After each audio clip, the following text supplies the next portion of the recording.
Muy bien, buenos días. Vamos a iniciar este domingo con nuestra clase dominical y vamos a continuar con el tema de la oración. Hoy sería el tema número 26, Jesús y la oración, ya parte 16.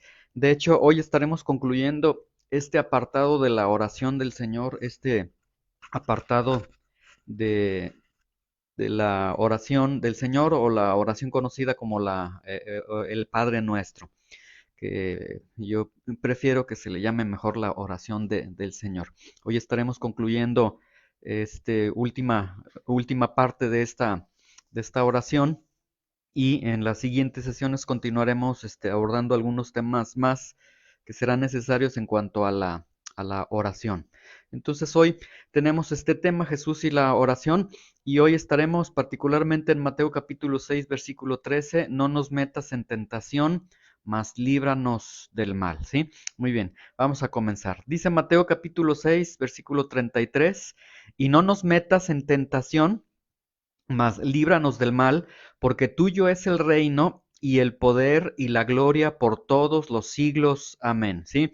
Aquí vamos a ver que esta oración, y no nos metas en tentación, sobre todo esta primera parte, y no nos metas en tentación, se malinterpreta, se ha tenido interpretaciones totalmente equivocadas y normalmente, erróneamente, se tiene la idea de que no nos metas en tentación es como si el creyente le estuviera pidiendo a Dios que Dios sea quien no lo meta a la tentación, ¿sí?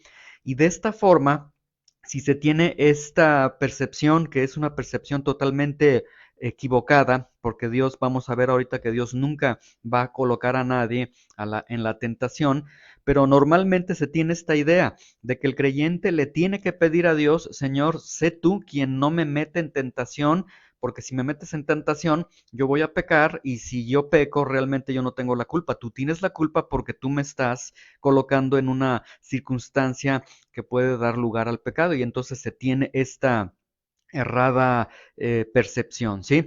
Ahora, si esto fuera cierto, que no es cierto, como lo estamos viendo, es una equivocación, entonces es Dios quien nos estaría induciendo a la tentación, es Dios quien nos estaría metiendo a la tentación, y entonces en ese sentido, Dios sería responsable de nuestros pecados, responsable de aquellos actos que cometemos en contra a su voluntad, ¿sí? Y también si esto fuera cierto, entonces la tentación se está viendo o se estaría implicando como una circunstancia de seducción al pecado. Y entonces aquí nosotros podemos ver que, pues, confrontando los atributos de Dios o conociendo los atributos de Dios, Dios estaría muy lejos de hacer algo así, porque entonces estaríamos nosotros con la idea de un Dios que puede tentarnos al mal, de un Dios que puede colocarnos en circunstancias de pecado y que nosotros, el creyente, tiene que rogarle a Dios y decirle, Señor, sé tú quien no me meta en tentación, ¿sí? Lo cual es totalmente equivocado. Si esto fuera cierto, entonces, pues Dios sería más bien el responsable de nuestros pecados y nosotros no seríamos responsables de nuestros pecados, ¿sí? Entonces, esta primera explicación que estoy aportando es para que vean la equivocación que se tiene, sobre todo en esta parte de la oración del Señor. No nos metas en tentación, no significa lo que acabo yo de expresar. Esto no significa esto, ¿sí?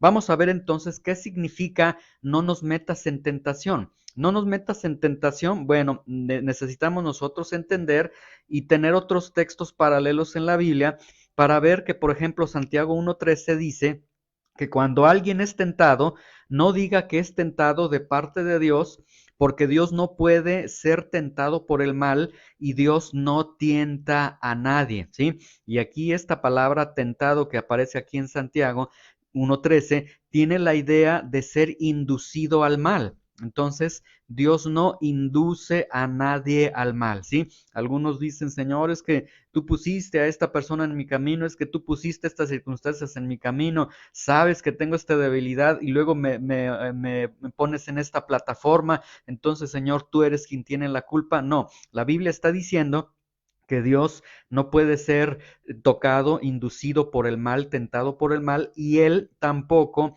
tienta a nadie al mal. Ninguna circunstancia que Dios permita en nuestras vidas nos van a llevar con la idea de que Dios quiere ver si vas a pecar o no vas a pecar. Ese no es el punto que nosotros tenemos. Entonces, la primera consideración que necesitamos nosotros entender plenamente es que Dios no tienta a nadie. Dios absolutamente a nadie lo induce al mal, al pecado, ¿sí? Entonces, primera verdad, Dios no tienta a nadie a pecar. Ahora, surge entonces la pregunta, ¿por qué nosotros pecamos? ¿Sí? Y hay muchas explicaciones, hay muchos argumentos. El hombre es muy sutil para presentar sus explicaciones, sus argumentos, sus defensas. Hay muchas personas que dicen, yo no era así, yo no era adicto a cierto pecado, yo no cometía cierto pecado, pero las circunstancias me hicieron pecar así. Es que de pequeño viví esta experiencia, es que de pequeño abusaron de mí, es que de pequeño me maltrataron, etcétera, es que vi esto, es que sufrí una infidelidad, etcétera, y por eso el día de hoy estoy haciendo esto. Vamos a ver si es cierto. ¿Por qué es que nosotros pecamos? ¿Por qué dice la Biblia que nosotros pecamos? Santiago 1:14 y 1:15 dice, sino que cada uno es tentado cuando de su propia concupiscencia es atraído y seducido. Ahí está. La Biblia nos está entonces presentando la realidad del pecado en cada uno de nosotros. No tiene que ver por las circunstancias. ¿Sí? Las circunstancias influyen, pero no son determinantes. Lo que la Biblia está presentando como algo totalmente determinante es que cada uno es tentado a partir de su propia concupiscencia. Epitumía en el griego. Esta palabra concupiscencia significa ese deseo por lo prohibido, ese deseo por lo malo. Entonces, en base a ese deseo que nosotros tenemos, nosotros somos atraídos y seducidos. Podemos ver aquí en Santiago 1:14 que la Biblia no está presentando cuánto sufriste, o es que las circunstancias que tú tienes, es que en tu trabajo, como manejas mucho dinero, se entiende, eres tentado a robarte el dinero, etcétera, sino que aquí la Biblia está dando el verdadero responsable y está diciendo, el responsable eres tú, es tu propia concupiscencia en la cual tú eres atraído, en la cual tú eres seducido. Luego dice el versículo 15, entonces esta concupiscencia, después que ha concebido, ¿por qué concibió? Porque esa concupiscencia nos atrajo, nos sedujo y nosotros de alguna forma cooperamos, dimos un consentimiento, caminamos en pro aquello de lo que la concupiscencia nos está invitando, nos está seduciendo, nos está atrayendo. Entonces, la concupiscencia después que ha concebido da a luz el pecado y el pecado, una vez que ya es consumado, da a luz la muerte, porque la paga del pecado es muerte. Entonces, Santiago nos está presentando que el responsable directo de cada uno de nuestros pecados, que los responsables directos de cada uno de tus propios pecados, eres tú mismo. No son las circunstancias, no es algún aspecto externo, siempre es cada uno de nosotros. Y el Señor Jesucristo en Mateo 15:19 lo dice de otra forma. Dice, porque del corazón salen los malos pensamientos, los homicidios, los adulterios, las fornicaciones, los hurtos, los falsos testimonios, las blasfemias. Es decir, todos los pecados que pueda producir el hombre tienen un punto de partida y ese punto de partida es el corazón, ¿sí? La parte central del hombre. Entonces, a partir del corazón salen estas consideraciones, como veíamos aquí, este ser atraído, ser seducido en Santiago 1:14, y entonces se produce, se concibe, se preña de ese pecado y viene y da a luz, sencillamente sale ya el pecado que ya estaba en nuestros corazones, que ya estaba en nuestras intenciones. Entonces es necesario que nosotros podamos entender que los responsables de nuestros propios pecados son nuestras propias concupiscencias, nuestro deseo por el mal, ¿sí? Entonces, ya entendiendo un poco esto, ¿qué significa entonces no nos metas en tentación? Bueno, aquí la palabra tentación que se está utilizando en Mateo 6:13 es también importante entender que este término viene del griego peraisein, que significa probar.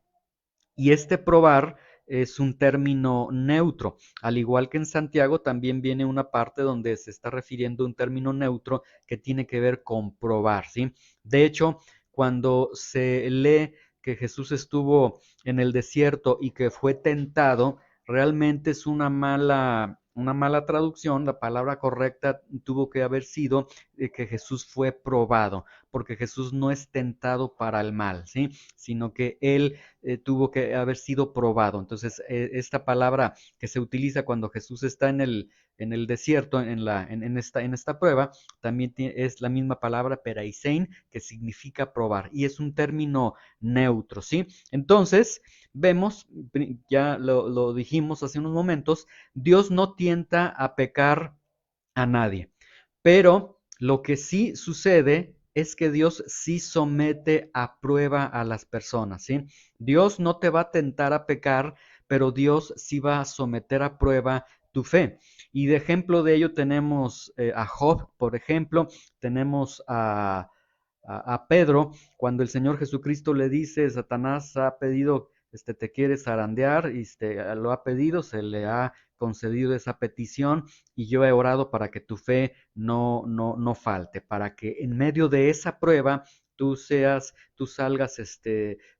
bien, salgas victorioso y se forje más tu carácter. Entonces, Dios no tienta a nadie, pero Dios sí somete a prueba a las personas, ¿sí? Esto es entonces muy distinto hablar de una tentación que Dios esté enviando a una prueba que Dios esté enviando a cada uno de nosotros. Dios sí somete a prueba a nuestra fe, sí nos mete en tentación en el sentido, ya hemos explicado, en el sentido de peraisen, en el sentido de que nos coloca en pruebas a lo largo de nuestra vida, ¿sí? Pero estas pruebas, insisto, es un término neutro, son pruebas para que nuestro carácter, nuestra fe se vaya moldeando, etcétera, pero no son pruebas con la intención de Dios de decir, lo voy a meter en esta prueba para que peque, para inducirlo al mal. No, no va en ese sentido, porque Dios no tienta a pecar a nadie, ¿sí? Entonces, y no nos metas en tentación. ¿Cómo es que debemos entender esta oración? Justamente esta oración que ya se encuentra en esta última parte de la oración del Señor, ¿cómo es que nosotros entonces necesitamos entender no nos metas en tentación? Y la respuesta es que es muy importante que nosotros analicemos el versículo anterior, el contexto anterior. En el versículo anterior, en el contexto anterior, nosotros ya habíamos pedido y perdónanos nuestras deudas como también nosotros perdonamos a nuestros deudores. Entonces, mucha atención con esto. El contexto anterior que tiene y no nos metas en tentación es que nosotros hemos pedido, le hemos rogado al Señor el perdón de nuestros pecados, ¿sí? Ya se pidió el perdón de Dios por los pecados que nosotros hemos cometido, ya se obtuvo ese perdón de Dios, porque si nosotros, dice el apóstol Juan, si alguien hubiere pecado, abogado tenemos para con el Padre, a Jesucristo el justo, el cual es fiel y justo para perdonarnos y limpiarnos, perdonar nuestros pecados y limpiarnos de toda maldad. Si alguien ha pecado, confiese sus pecados, venga delante de él, etcétera. Entonces, ya hemos pedido el perdón de Dios, ya hemos obtenido el perdón de Dios, y a partir de ahí se entiende que el creyente, por cuanto ha pedido el perdón de Dios, ha obtenido el perdón de Dios, se entiende que el creyente ha tenido un dolor por sus pecados, le ha dolido haber pecado ante Dios, se rompió esa armonía con Dios, Dios nos otorga este perdón paternal, como ya lo hemos explicado en las clases anteriores, y a partir de ahí entonces, obviamente, se tiene la intención de no volver a pecar, la intención de no volverle a fallar, la intención de que no se vuelva a romper esta armonía con el Señor, tener una armonía adecuada con el Señor, etcétera. Entonces se tiene esta intención de no pecar. Sin embargo, cada uno de nosotros, aun cuando le hemos pedido perdón a Dios, y nos ha dolido nuestros pecados, y perdóname por esa palabra que hice, por ese acto que hice, por aquello esas frases que salieron de mi boca, por esos actos que hice, todo ello, aun cuando nosotros le hemos pedido perdón y el Señor nos ha perdonado, nos damos cuenta que aunque tengamos esa resolución, ese deseo de Señor, quisiera no pecar para no fallarte, nos enfrentamos ante la realidad, como dice el apóstol Pablo en Romanos 7:21, así que, queriendo yo hacer el bien, hallo esta ley, que el mal está en mí.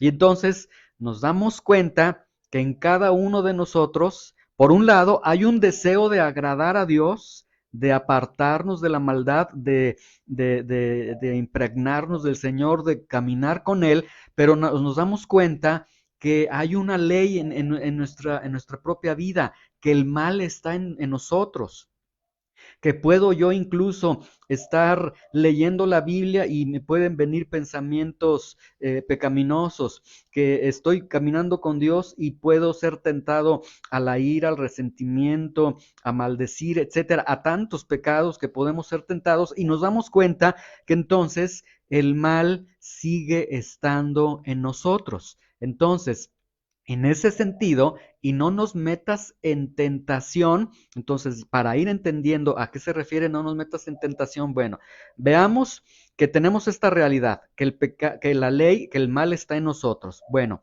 ahora, por otra parte, no nos metas en tentación. Vean cómo la petición se hace. No nos metas en tentación. Es decir, esto está significando que es algo que Dios no lo hace. Señor, como tú no metes en tentación, en este sentido del que estamos hablando ahora, Señor, por eso está diciendo, no nos metas en tentación, porque tú no eres el autor de ello.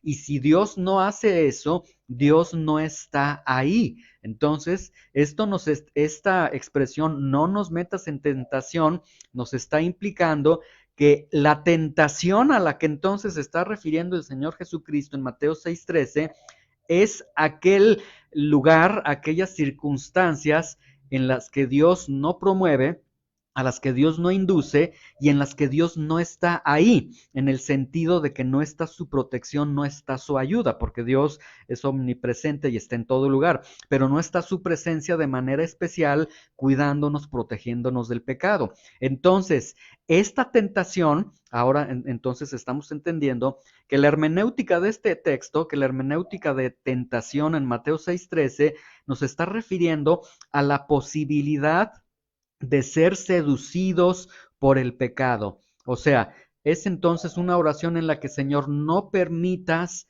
que yo esté en esos lugares, en esas circunstancias, en esa posibilidad en la que yo pueda ser seducido por el pecado. Porque en esa circunstancia, en esos lugares, en esos momentos, tú no eres el que envía ahí y tu presencia no está ahí protegiéndome, ¿sí?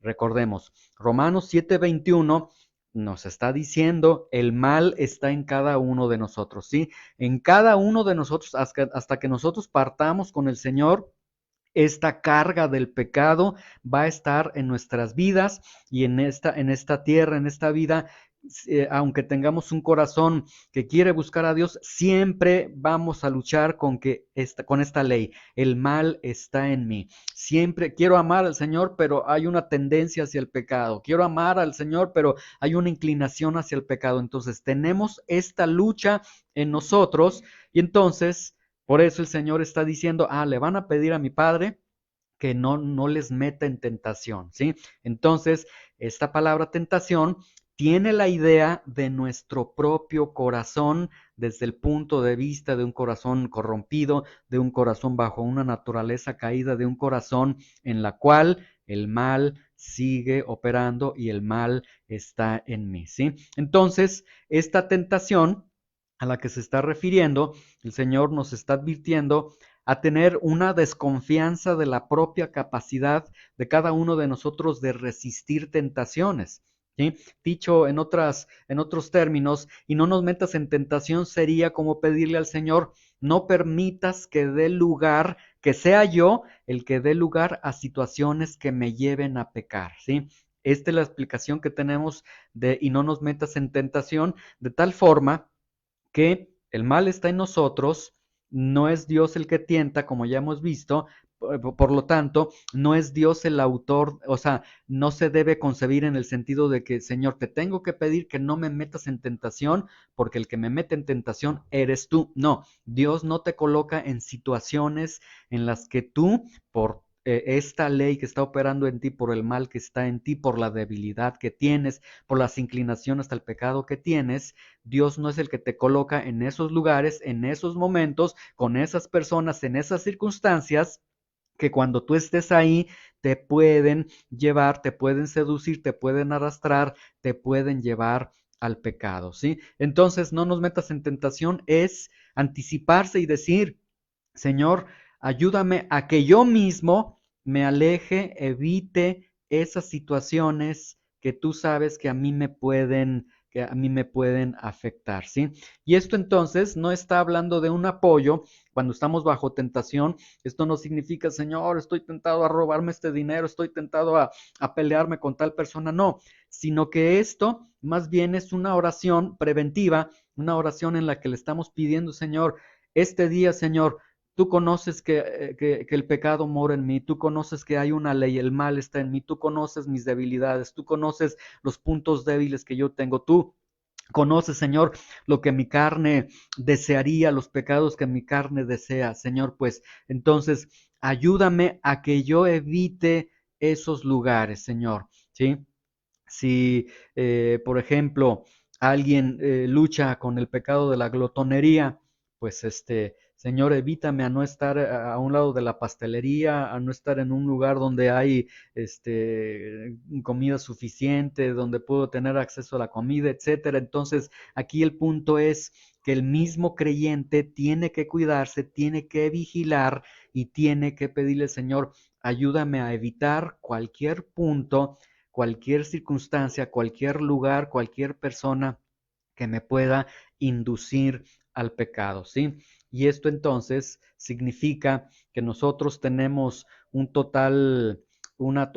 total desconfianza de nosotros mismos. Esto implica que nosotros estamos reconociendo que hay debilidad en ciertas áreas en nuestras vidas y esa debilidad la vamos a fortalecer sencillamente evitando esos lugares. Entonces, no nos metas en tentación, va en este sentido, ¿sí? Es una responsabilidad que tiene el creyente. Esta es una petición que nosotros hacemos, pero es una petición que va acompañada de una acción, ¿sí? Ahora, el siguiente punto dice, más líbranos del mal. Ahora, mucha atención con esto. Se acaba, bueno, aquí mal, para comenzar, debo decir que la palabra mal que aparece aquí viene del griego poneros, que significa maligno. Este maligno al que se está refiriendo es básicamente a Satanás, al diablo, ¿sí? Al adversario de Dios. En el texto griego, más líbranos del mal, se está refiriendo a poneros, se está refiriendo al maligno. Ahora, vamos a dar una pequeña explicación. Vean con mucho cuidado. Lo que acabamos de pedir es, no nos metas en tentación. Vean con atención, no nos metas en tentación, es decir, no permitas que mi corazón me lleve a lugares, a circunstancias, a momentos en los que puedo caer en pecado. No permitas eso. Más bien, Señor, líbrame del mal, líbrame del maligno. Ahora, esto significa, Señor, que yo no dé oportunidad a circunstancias que puedan dar lugar al pecado. Esto es responsabilidad de cada uno de nosotros, ¿sí? ¿Por qué? Señor, ayúdame a que yo no dé oportunidad a circunstancias que puedan dar lugar al pecado. Y paralelamente, vean, Efesios 4:27 dice, no den lugar al diablo. ¿Por qué? Si damos lugar al diablo, por ejemplo, quien dio lugar al diablo de una manera con las puertas totalmente abiertas fue Judas, Llega un momento en el que dice el Evangelio de Juan que que Satanás entró en Judas y fue a traicionar al Hijo de Dios, etcétera. Pero todo esto se fue dando paulatinamente. Judas comenzó a darle oportunidad a Satanás, y estuvo en esas circunstancias que dieron lugar a su pecado, la avaricia que tenía, los robos que estaba haciendo de los recursos del ministerio de Jesús, etcétera. Y aquí el punto es, Judas obviamente no fue nunca un nacido de nuevo, pero aquí tenemos de una manera gráfica muy ilustrada que se da lugar. La Biblia, entonces, Efesios 4:27 está diciendo, no des lugar al diablo. Si tú das lugar al diablo, entonces sería que yo estoy dando oportunidad a mi carne a través de las circunstancias que pueden dar lugar al pecado. La oración va en sentido opuesto. Señor, ayúdame a evitar. Esto no significa que mi carne no quería ir. Esto no significa que mi carne no se sentía atraída por ese pecado. Ser atraído por el pecado, sentir una tentación por el pecado, no es pecaminoso en sí, ¿sí? Por eso el Señor está previniendo y está diciendo, pídanle al Señor que de una manera más, más radical, que ustedes no vayan, no participen en circunstancias, lugares que pueden provocar que ustedes pequen, que pueda provocar que esas debilidades que ustedes tengan se hagan fortalezas y ustedes caigan en pecado. Pero si yo doy oportunidad a circunstancias que pueden dar lugar al pecado, si yo digo, no, yo sí me sé controlar, no, a mí no me va a afectar, no, son ellos los que pecan, no, en ese lugar son ellos los pecaminosos, yo no. Yo estoy dando entonces oportunidad a circunstancias que pueden dar lugar al pecado y habrá pecado. Pero dicho en términos de Efesios 4:27, yo estoy dando lugar al diablo, ¿sí? Ahora, si yo entonces doy lugar a estas circunstancias que van a alterar las debilidades que yo tengo, sin duda alguna, aquí no, ni es necesario que mintamos, ni es necesario que digamos, no, no lo voy a hacer, no, sí lo vas a hacer. Y lo vas a hacer sencillamente porque tu naturaleza está siendo seducida, tu debilidad está siendo seducida, está siendo atraído, invitado hacia un pecado que a tu carne le gusta. Sin duda alguna vas a pecar y vas a pecar voluntariamente. Entonces, si yo doy lugar a estas circunstancias que van a provocar, a fortalecer, a reavivar este deseo por el pecado, entonces yo voy a pecar voluntariamente. Así es, esto es sencillo. Sin duda alguna voy a pecar.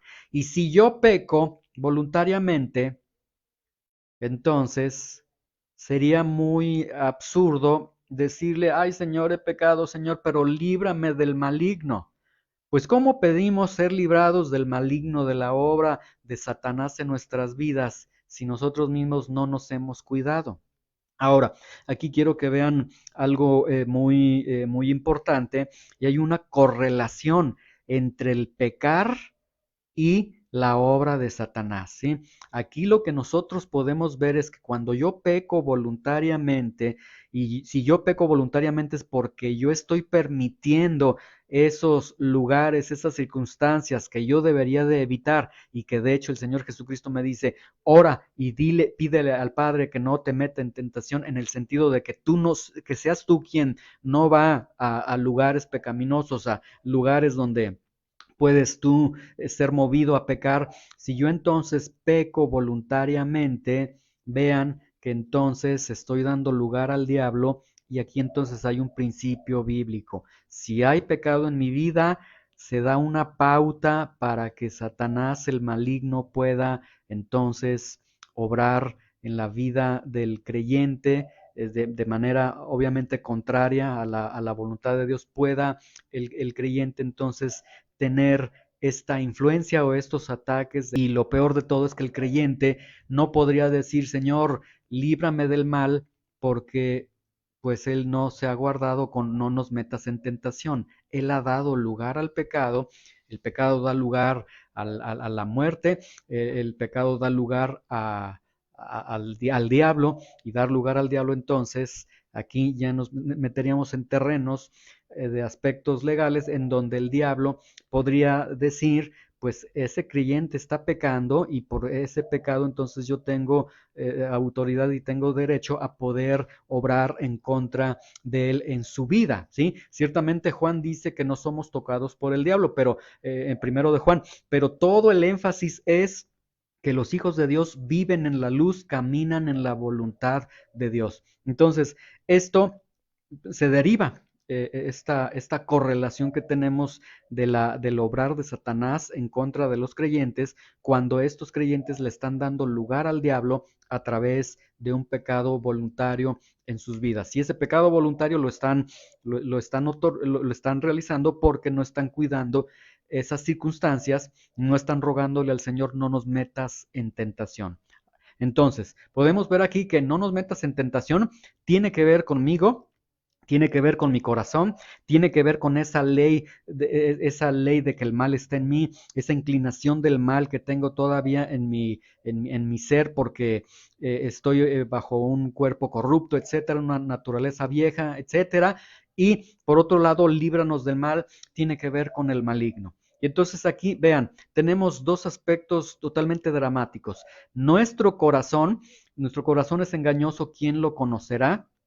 El maligno que quiere destruir al creyente, y al menos aquí te presento dos razones que serían suficiente razón, serían suficiente motivo para que nosotros dependiéramos totalmente del Señor, para que nosotros lo buscáramos a Él, ¿sí?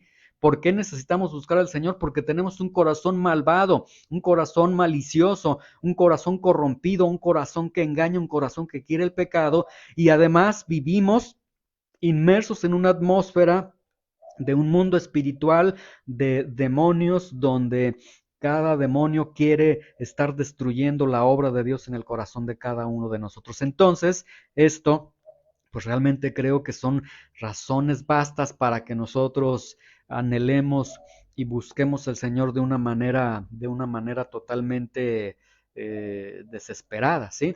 Ahora, la palabra mal, como ya les había mencionado, es el término poneros, que significa maligno, pero aquí el sentido que tiene Mateo 6:13 tiene dos sentidos. Líbranos del maligno, y el maligno hace actos malvados, hace actos contrarios a los hijos de Dios, entonces también tiene un sentido de líbranos del mal, de lo que deriva del maligno, de toda la maldad. Líbranos del maligno, líbranos del mal, dice Efesios 5:16, aprovechando bien el tiempo, porque los días son malos. Y aquí malos tiene también la misma raíz, son poneros, son días donde el príncipe de esta tierra, de este mundo, está haciendo su obra, está trabajando. Entonces, ser librados directamente del maligno, ser librados totalmente del mal, pero vean, el ser librados tiene que ver con que el creyente ha obedecido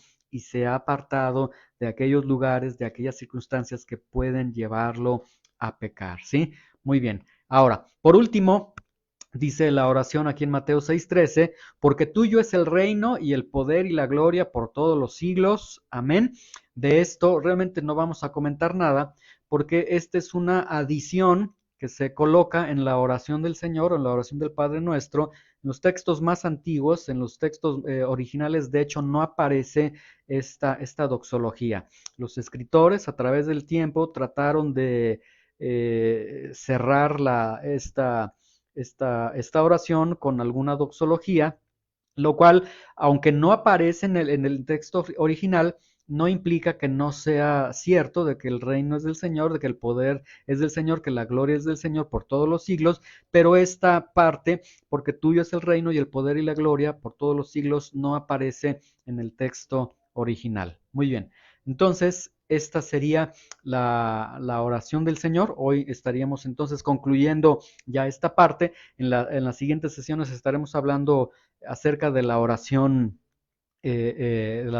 ya que instruye el apóstol Pablo por todos los hombres, por los hombres de política, etcétera. Y después estaremos ya concluyendo esta serie con la oración corporativa. ¿Cómo se tiene que orar aquí en la iglesia? Cuando decimos vamos a orar, ¿de qué forma tiene que orar el creyente? ¿Sí?